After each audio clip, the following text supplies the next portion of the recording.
Malam ini saudara-saudara, saya mau menyampaikan tentang visi gereja kita. Kalau nggak salah, Bandi ada kasih tugas ya.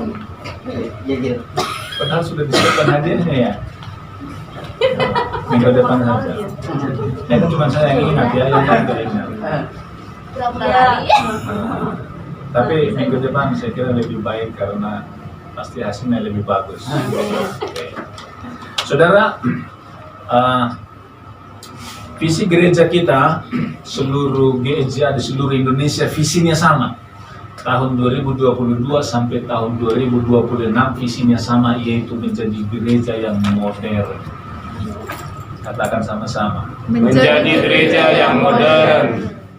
Jadi memang GSJ sekarang ini terus mengalami pembaharuan saudara-saudara, yang targetnya 2041, tahun 2041 targetnya sudah menjadi gereja yang terdepan di Indonesia. Targetnya 2041 GSJA di Indonesia menjadi gereja yang terdepan. Amin. Amin. Saudara kayak seperti tidak percaya. Amin. Amin. Haleluya. Amin. Gereja yang terdepan saudara. Dan itu sebabnya saudara, tahun 2041 itu dimulai dari tahun 2016 kemarin. Kongres pertama itu di Bandung, ketika saya ditamiskan jadi pendeta penuh di Bandung. Tahun 2016 sampai tahun 2041, maka GSJ Indonesia menjadi gereja terdepan. Untuk mencapai tahun 2041 itu, maka ini akan dibuat menjadi beberapa tahap, saudara-saudara. 2016 sampai tahun 2021 itu sudah berlalu. Itu namanya GSJA One. GSJA One itu artinya seluruh GSJ Indonesia ini satu.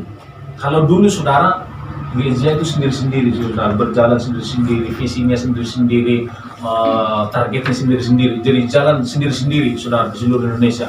Sekarang dari tahun 2016 sampai tahun 2041, GSJA itu menjadi GSJA One. Visinya harus satu, saudara-saudara. Dan targetnya harus satu, saudara-saudara. Dan BNA-nya harus satu.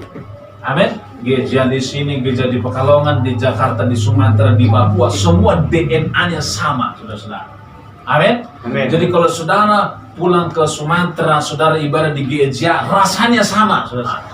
Kita sudah melewati 2016 sampai tahun 2021 dan kita sedang memasuki tahap yang baru. Ini tahap yang kedua. Tahap yang pertama sudah berlalu. Tahap yang kedua 2022 sampai 2026. Visinya sama, yaitu gereja yang modern.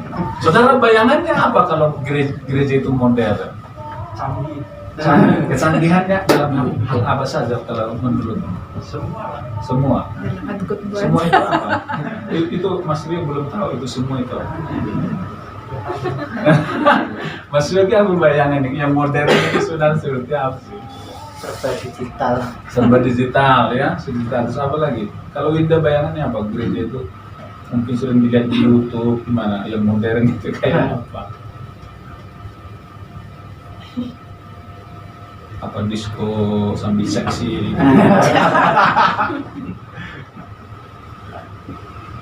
Ada yang bilang modern itu apa semua penuh dengan warna-warni, kelap-kelip, apa lighting. Kalau balik gimana? Modern itu bukan modern dalam bentuk gereja itu sendiri, tetapi yang harus kita bagikan. Maksudnya, ya itu visi-visi gereja. Kalau modern secara bentuk gereja sih itu sudah pasti modern, tetapi yang lebih inti dari itu saya nggak bisa menjelaskan. Berarti tagline yang betul ya, semua harus dimodern. Pasti semua harus dibenahi, penampilannya harus modern, yang musiknya modern, yang berdiri di sini juga harus modern. Semua harus modern. Semua harus modern. Bukan jadilah. Haleluya. Saudara, kalau saudara datang ke satu gereja, kemudian begitu masuk, di sini ada sarak laba-laba, kemudian di sini punya gelap, seperti tidak ada kehidupan. Itu modern nggak? Itu kuno itu. gerejanya di pinggir jalan, gerejanya itu seperti udah retak-retak, warnanya nggak jelas, kemudian atapnya bocor, pokoknya penampilannya seperti gereja tua, itu modern nggak? Tidak. Kuno. Nah, yang berarti yang seharusnya yang begitu-begitu itu berlalu, saudara. Amin. Jadi gereja itu penampilannya harus up to date.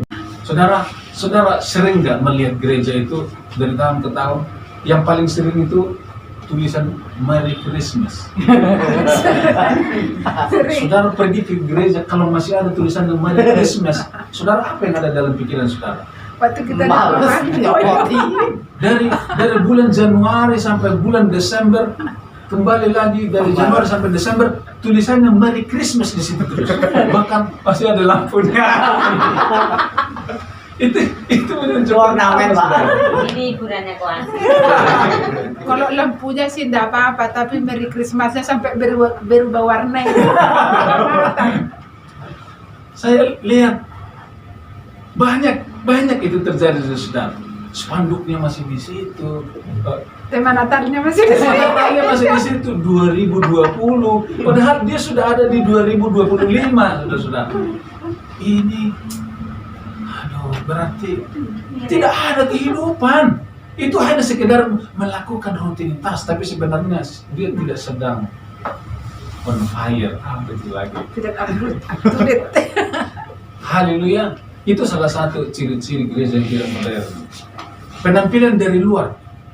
Saya kalau berkunjung ke gereja tertentu itu kadang saya amati. Pasti kan penampilan selalu yang kita lihat. Misalnya saya pergi kemudian saya dari depan itu saya lihat tukang salibnya besar.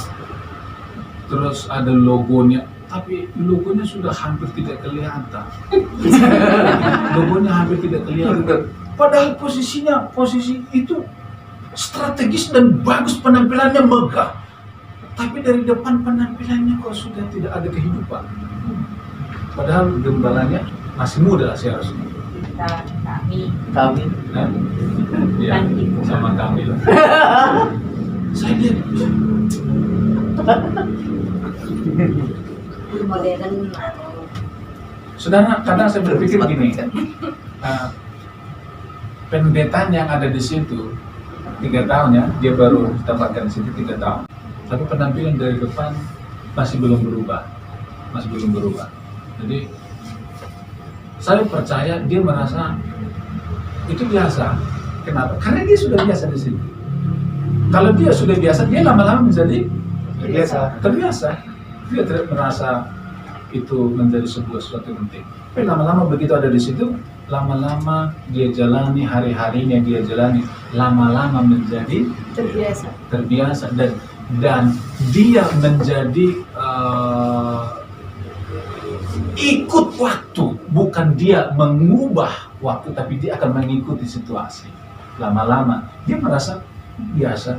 Padahal sebenarnya dulu sebelum dia ada di situ bayangannya gereja itu akan begini. Tapi begitu di situ, lama-lama dia diubah oleh keadaan. Dia bukan mengubah keadaan. Kita datang dari luar, saudara lihat gerejanya 2 lantai, dari depan itu bersih, kemudian tulisan gerejanya menyala, kemudian lantainya mengkilap masuk ke dalam, kemudian penuh lighting, kemudian dan semua ada bagiannya. Ada yang membersihkan ini, ada yang membersihkan depan, itu rutin. Cleaning service-nya rutin. Pokoknya sudah ada tugas-tugas, semua jalan setiap waktu. Jadi sudah otomatis berjalan dengan sendirian. Jadi gereja itu betul-betul di minutes dengan waktu. Kalau orang datang ke situ, dia ke kamar mandi, itu setiap hari tuh kamar mandi bersih, mantap. Dia ke sudut manapun pokoknya bersih.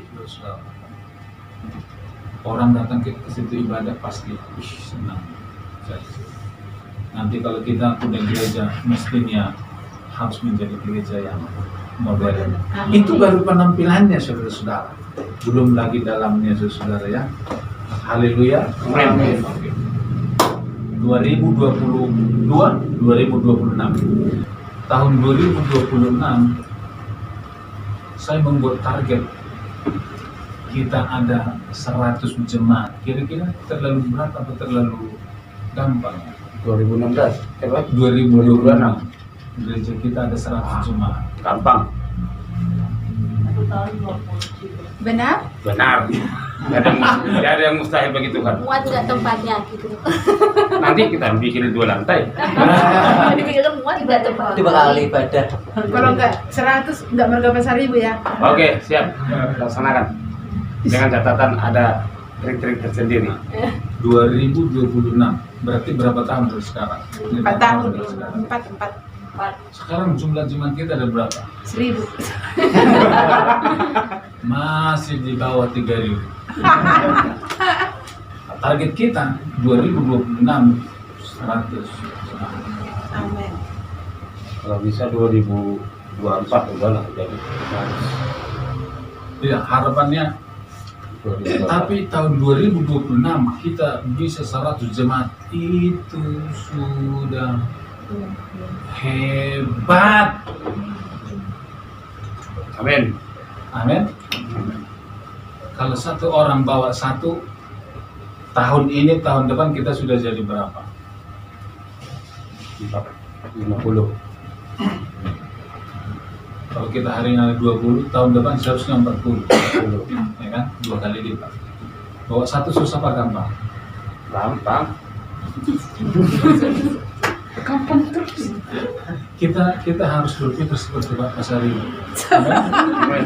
Iya. Kita harus berpikir seperti Kalau Pak cuma Pasari. 100 tahun, gampang itu. Amin. Amin. Kalau dipikir berat dulu, nggak mungkin terjadi, saudara-saudara. Betul tidak? Iya. Harus ditetapkan dulu impiannya berapa, kemudian yakini. Pasti. Haleluya. Amin. Nanti baru dievaluasi tahun depan. Ternyata hasilnya bisa lebih, bisa kurang. Kemudian kita evaluasi lagi. Apa kendalanya? Kenapa tidak bertambah? Berarti dari tahun 2022 ini kita perlu mempersiapkan. Ini kan kita ini sedang start. Kalau lomba lari itu kan tahun ini kita sedang start untuk berlari. Kalau start itu gimana gitu? Posisi lari itu start itu seperti apa? Bersedia. Tengok ya? Bukan gini ya? Siap-siap lari. Bukan gini kan? Tapi dia tunduk kemudian di sudut langsung gitu. Berarti kita bukan kita sedang bukan seperti ini, tapi kita sedang start dan lihat ke depan. Jangan lihat ke samping. Haleluya. Saya kemudian saya merenung-renung Bapak Ibu Saudara, sebenarnya gimana sih supaya gereja itu bisa bertumbuh, supaya gereja itu besar, bisa mencapai 100 jemaat. Sebenarnya apa sih yang harus kita lakukan? Apa harus yang kita punya? Saya berpikir-pikir, saya merenung, saya menemukan dari perenungan saya kira-kira harus punya 4 pilar. Gereja itu harus punya 4 pilar. Pilar itu ya seperti tiang penopang. 4 pilar yang penting untuk gereja menjadi kuat dan besar bertumbuh.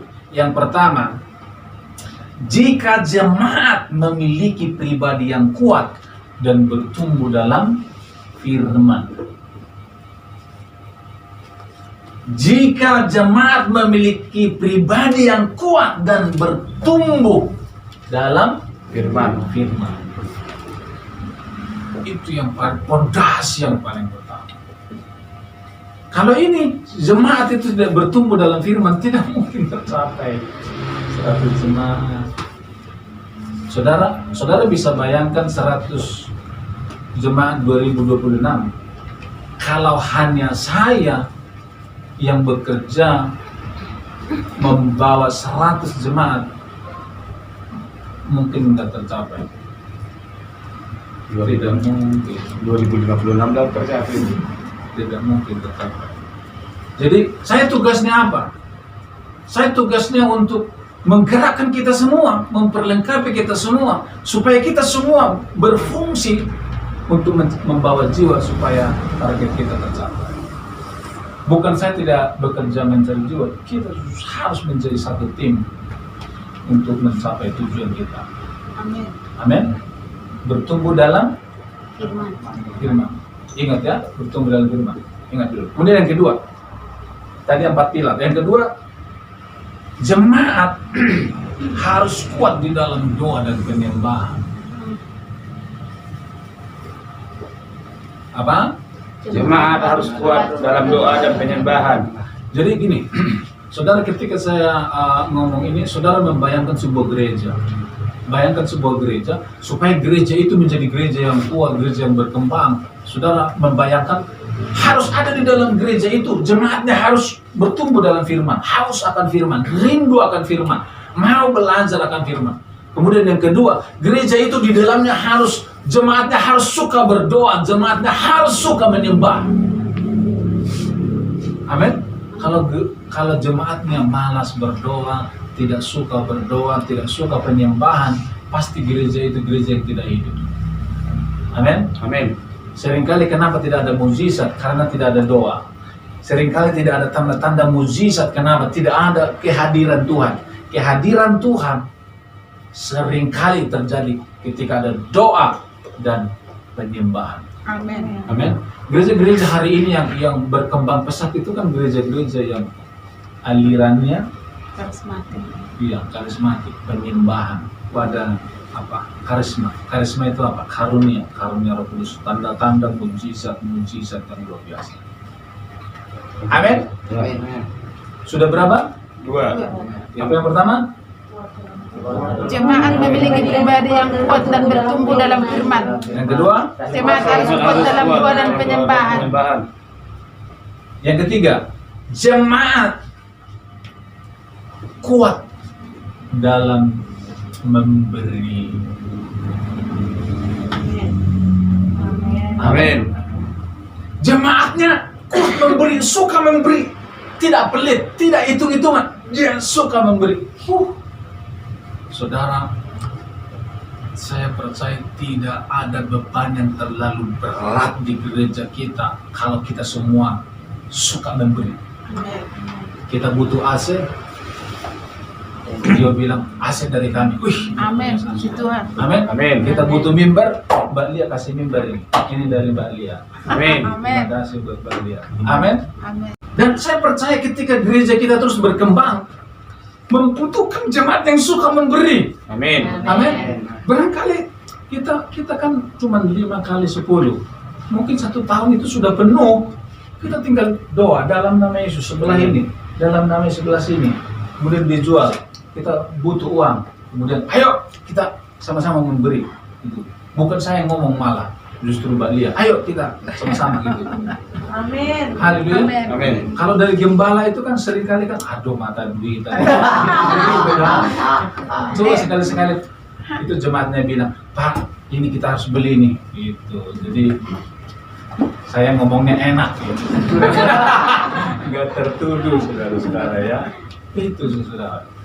Haleluya. Kuat dalam memberi. Yang terakhir.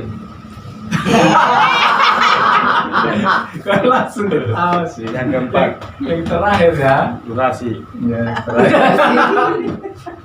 Ya, jemaatnya semangat membawa jiwa bagi Tuhan. Haleluya. Artinya semua kita punya DNA sama, semangatnya membawa jiwa itu, semangat itu sama. Aditya pingin bawa temannya, Mas Yogi pingin bawa temannya, Rio ingin bawa temannya, Junika ingin bawa temannya, Papa Sarimu ingin bawa. Semua punya hati dan kerinduan yang sama. Bayangkan tahun depan gereja kita udah nggak muat. Jadi gereja itu dipersiapkan untuk menampung orang-orang yang dari desa itu ke kota supaya tidak terhilang. Amin. Ada berapa pilar? 4. 4 pilar. Yang terakhir apa? Semangat Membawa jiwa. Saya mau tanya, di antara kita siapa yang pernah tanya kenapa nggak datang? Ada apa? Coba angkat tangan.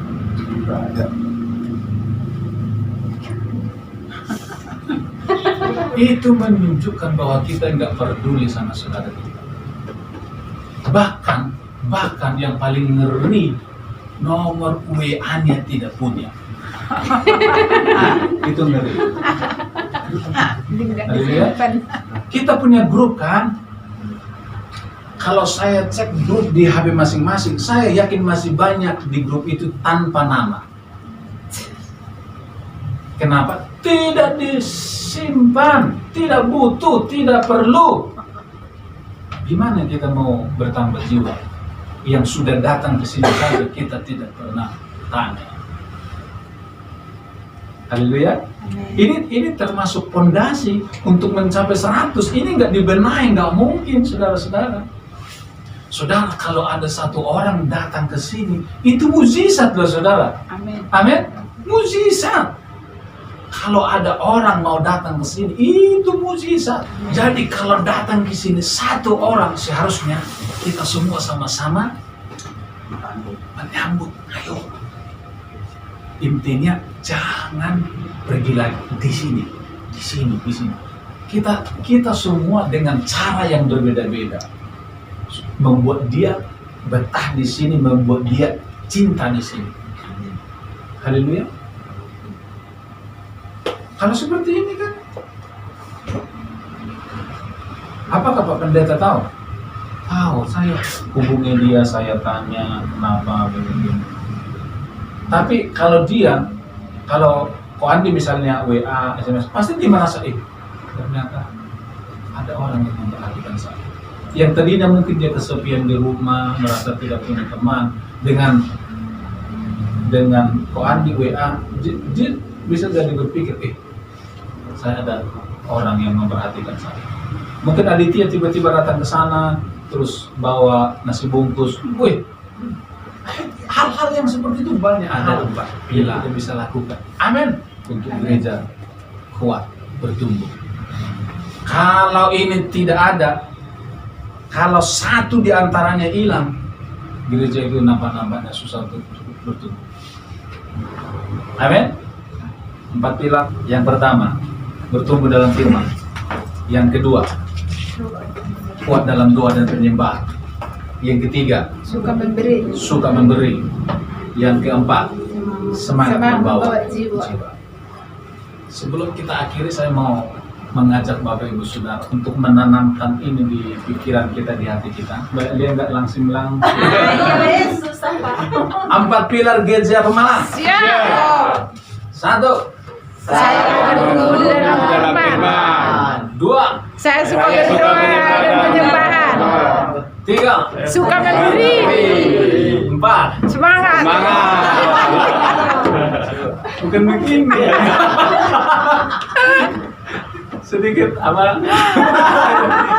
Semangat membawa jiwa gitu ya. Bukan kalau ini kan berarti. Oke. Yang keempat saja ya. 4. Semangat.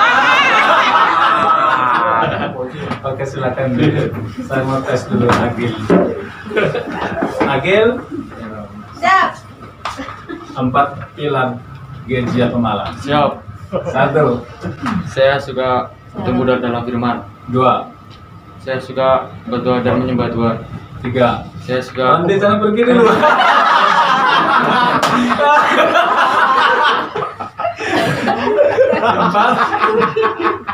berjuang bersama Tuhan.